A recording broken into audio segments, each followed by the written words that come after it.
Welcome back to another episode of Practical Nutrition. I'm Sara Kostelnick. I'm Alix Shantz. And I'm Cassie Dimmick. Today we are talking about pre-workout nutrition. So I had this topic this week and I was originally going to do pre-workout nutrition and post-workout nutrition, but they definitely need to each be their own podcast because we can say a lot about both of them. So today we are strictly talking about pre-workout nutrition.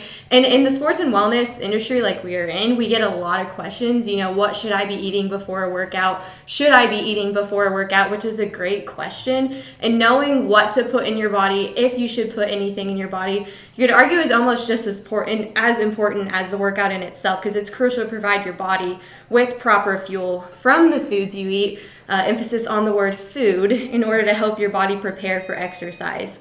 And sometimes this answer depends on the athlete or the person and the specific activity or form of exercise being performed. But there are general recommendations and commonalities that we're going to talk about today. There is also a lot of what we like to call quackery out there in terms of supplementation and what you really should be doing. You should be doing it fasted, or you should be eating this or drinking this. And so we're here to kind of debunk all of that stuff, give you guys our recommendations. And just so you all know, all of the information we're giving you today is strictly from the Academy of Nutrition Dietetics and the American College of Sports Medicine. So all of this has been researched and proven. We are here to give you facts. And we don't usually like to be general because we know that every body is different, but for time's sake, we're just going to discuss what the average gym goer needs to be doing before exercise or activity. And if you are an athlete or you're looking for sport-specific information, then go ahead and contact us, set up a free consult, and we can get more specific with you because that is important. So first, we're going to talk about meal or snack timing, how soon before a workout you should eat. So Cassie, I'll let you kind of go into that. Okay. So as a general rule, if you've gone more than 4 hours or around 4 hours without eating before a workout, that would mean that you might need to have a snack. So say that you work out after work and you eat lunch at noon and you work out at 5. You're not going to have as much energy as you need for that 5 o'clock workout if you haven't eaten anything for 5 hours. So that's a general rule because your body needs gas to go. And a lot of people think if they don't eat, well, they'll burn more fat during that workout. And the actual truth is that you don't typically burn as many calories because you're not working as hard. So your overall fat loss may be less if you don't eat than if you were to have something that would make you be able to work out harder. And that's what we want. So your workout can be negatively impacted if you're running on empty.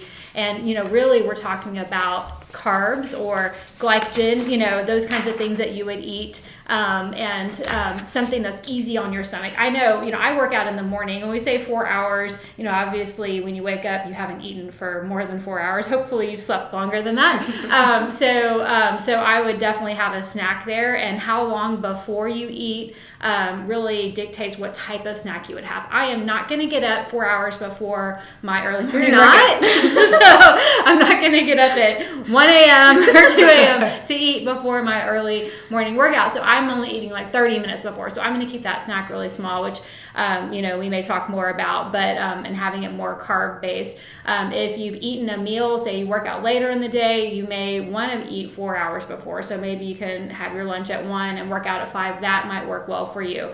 You may want to do 2 hours before if you have time for that in the afternoon and have a small snack in the afternoon to help provide that. So the timing is important. If you're 1 hour before, you need to have something, or 30 minutes before, something smaller than if you're 4 hours before. So that's something also that's really important to remember. And so, when you're working out, and part of this is just if you've ever eaten something before and your stomach feels bad.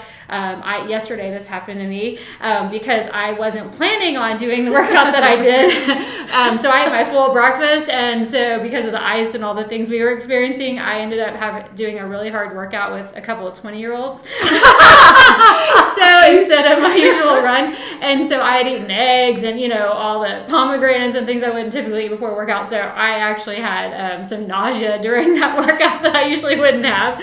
She did great though, just so you guys know. So there's a good example of, and I had that just probably an hour before we did the workout. If I had had that 4 hours before, I probably would have been fine. And the reason that happens is because blood is shunted away from your gut whenever you're exercising, because your blood is needed for those working muscles. And so therefore your stomach can't digest as well. So keeping it light, keeping it more carb based, that can help you for sure. So thinking about timing and then what you're having.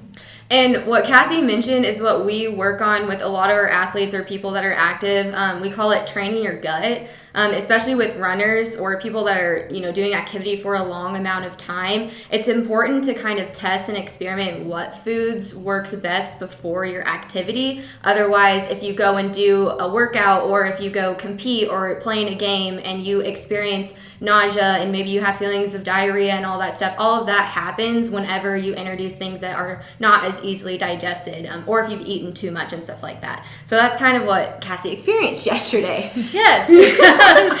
And so, Alix, I'll go ahead and have you kind of talk about what nutrients we want to eat before workouts. Yes. So thinking about carbs. We love carbs. Carbs give us energy. Your brain prefers carbohydrates. So let's say you're doing a morning workout and it requires a lot of thinking and a lot of technical movements, for example, and you go into it not having any carbs, your brain isn't firing like it should be. So your muscles aren't going to be on point as it would if you had carbs right before. So that's just an example of why we want to eat something and why we want carbs right before we work out.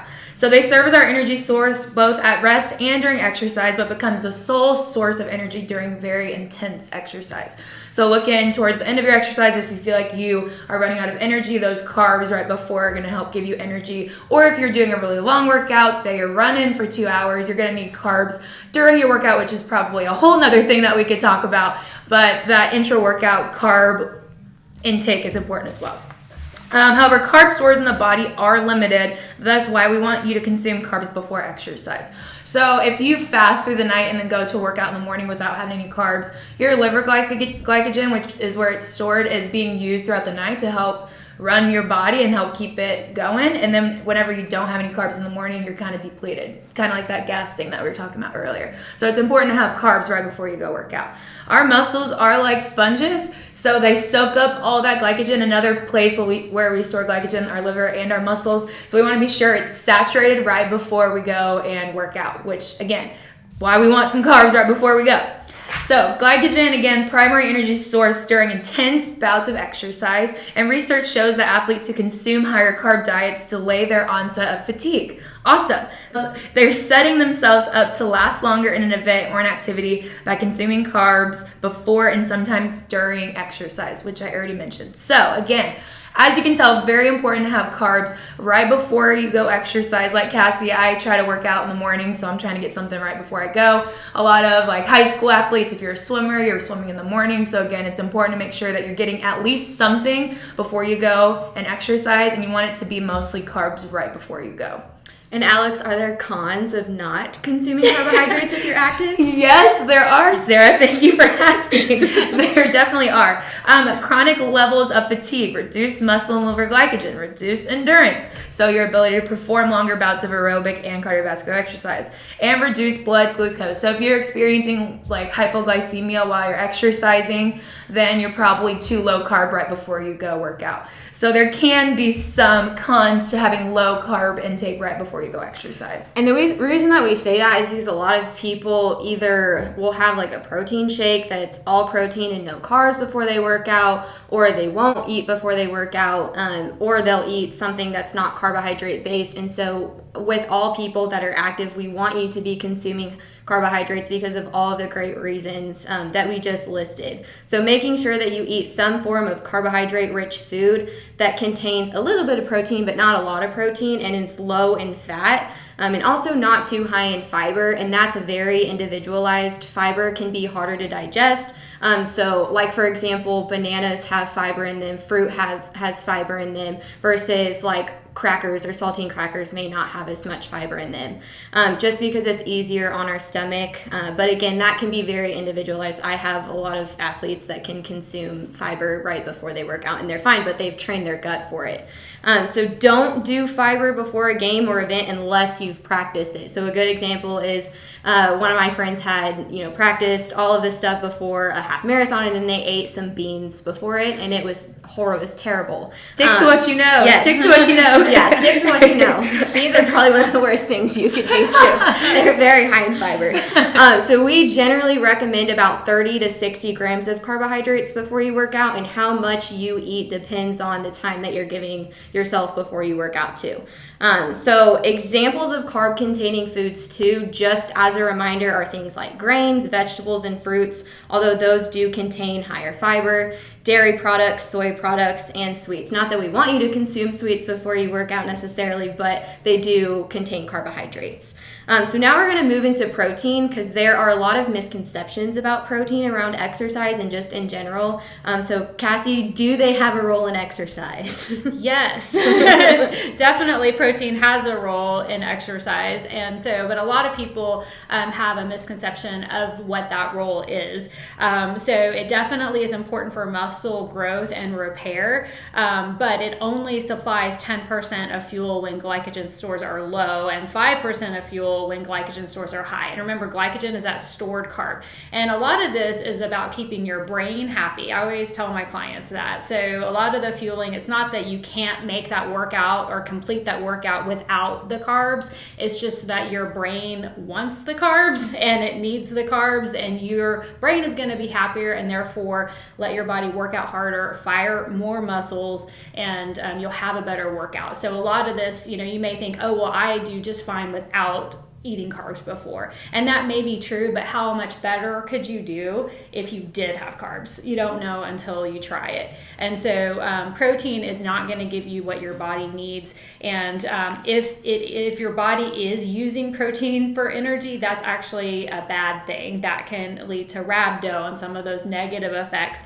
Protein is not really supposed to be the fuel. Now, we all work with ultra endurance athletes, and we definitely have them have some protein during those workouts. And so whenever you have someone that's training for something that's very intense or very long, protein can be an important source for fuel, but it doesn't replace carbs. And it's definitely something that will slow down digestion if you eat it before a workout. So we'll talk about during workout, after workout. Those are times, especially after workout, that protein's most important, but keeping it small and keeping it lean before workouts is important. And when I work out early in the morning and I'm going really soon, I don't have any protein, because that again slows gastric emptying. And if you're trying to get that fuel to your muscles quickly and absorbed quickly, then protein will slow that down. Sometimes that's good, but before a workout, it's not the best always. So something, again, like I said, that's intense, you might have some protein, and it shouldn't dominate your pre-workout snack, like I said.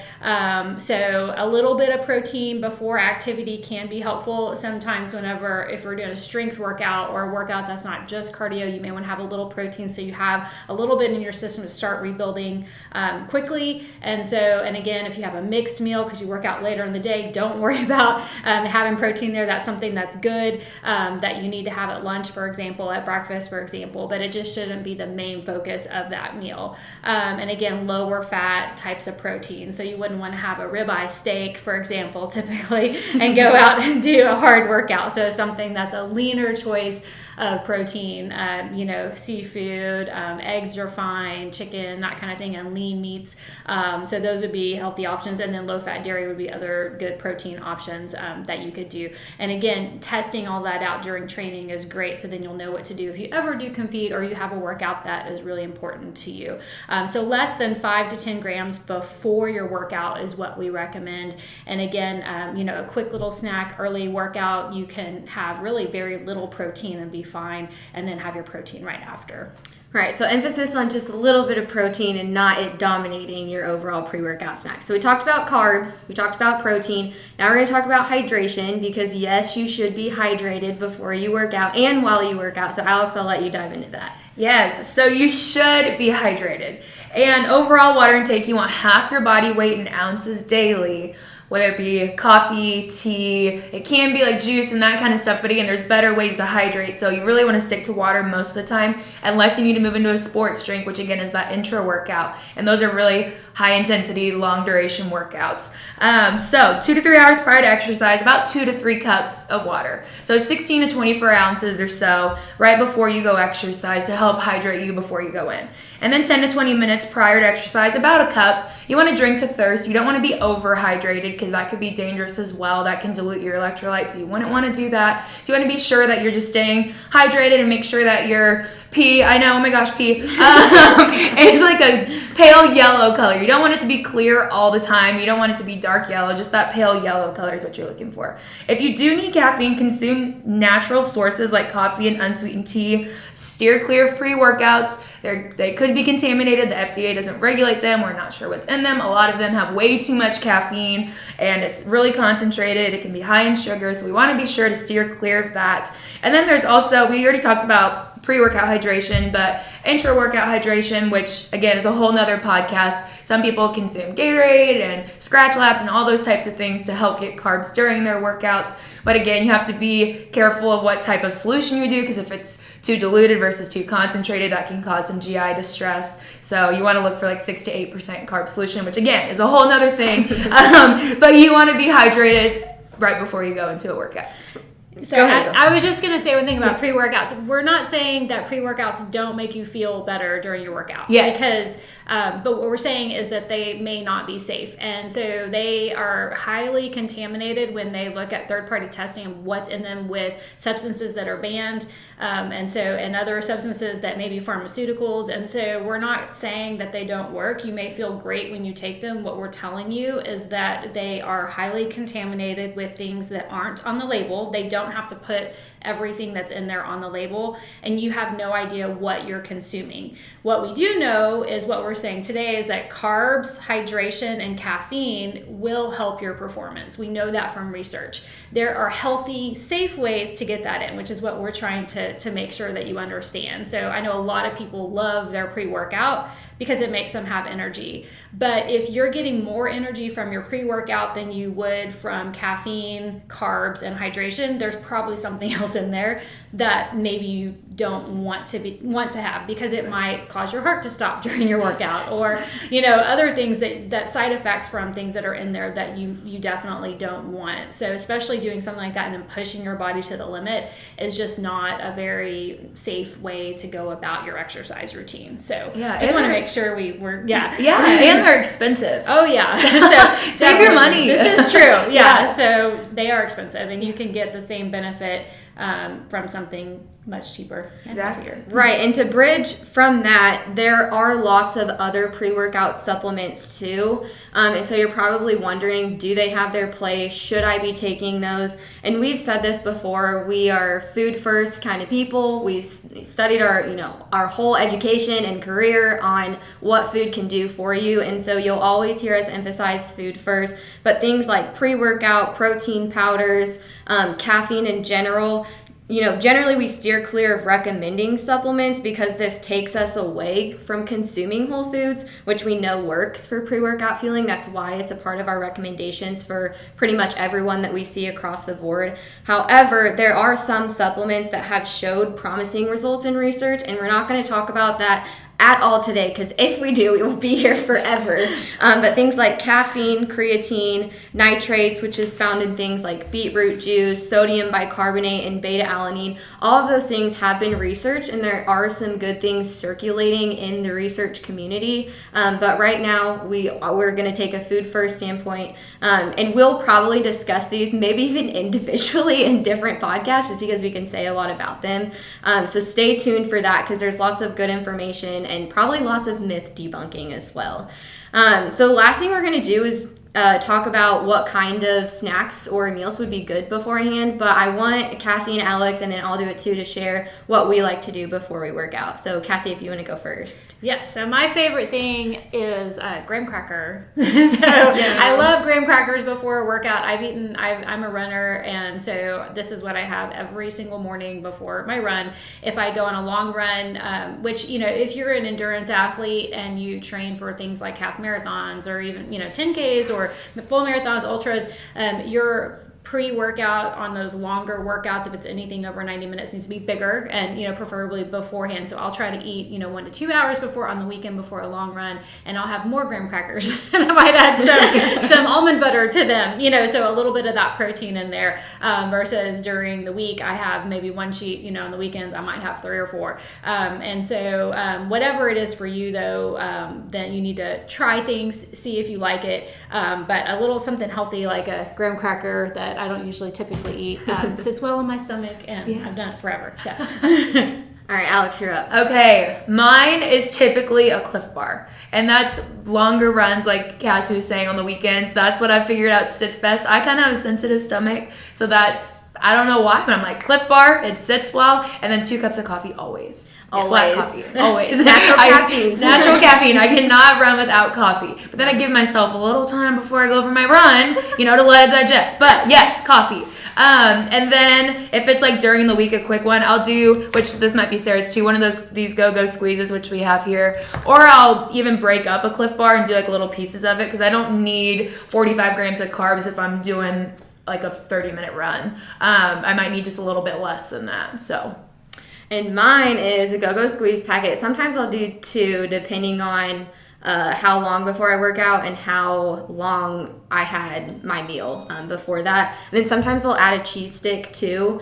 And you can pretty much always find me carrying this around in the gym here, especially if I, take a class and I have to be here for 5 or 6 hours and I ate lunch 3 hours ago, whatever.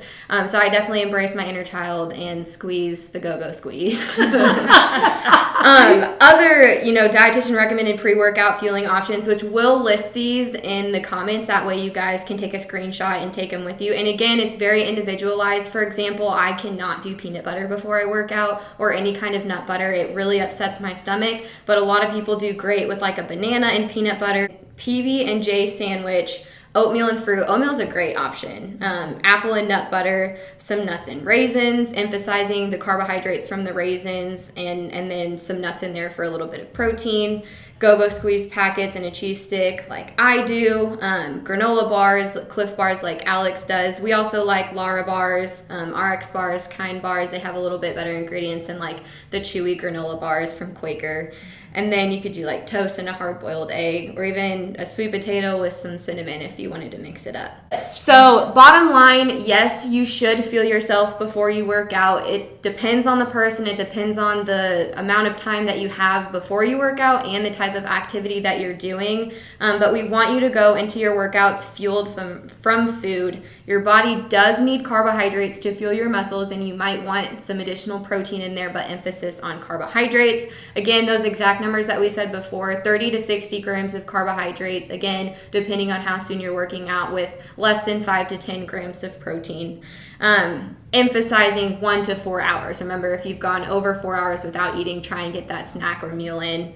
If you are an athlete, do not try anything new on competition day. It's always best to experiment and go through that training your gut process to learn what works best for your body. So that about wraps us up. If you guys have any additional questions about, hey, I'm doing this, is this correct? Is this a good option? Go ahead and send us a message. If you are an athlete or you are focused on more sport-specific activity, we can set up a free 30-minute consult with you as well to kind of get more specific and discuss your needs versus just, the general recommendations that we provided today. So yeah, and if you are interested in training low principles, or is there a benefit to having some workouts where you aren't fueled well? Maybe we can talk about that in another topic. Yeah, because that's interesting good as well. Looking at the science behind that, what the recommendations are, and again, these are general recommendations for what we know works well, and but there is some interesting research on that as well. So if anyone's interested in that, I'm sure we'll do that in the future too. Yeah, let us know. All right, we will see you guys next time.